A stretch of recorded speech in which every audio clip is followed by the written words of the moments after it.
Wes ngalang tiku Tanga megitu Ngalang tiku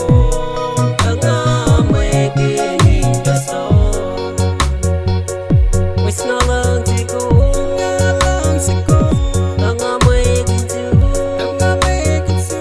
Ngalang tiku Tanga megini daso Making a shaking is not so busy make not the highest assume not your guys if it be moving kill assume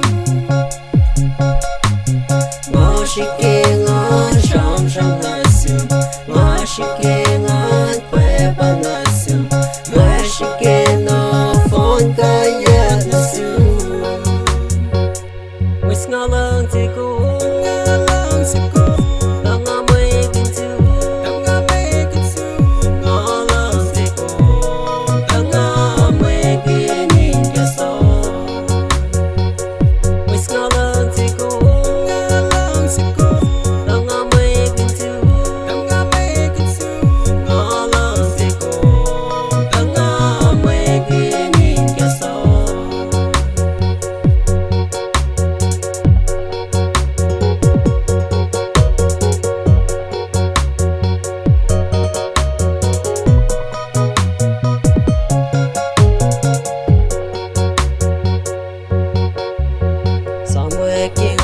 Shaking is not so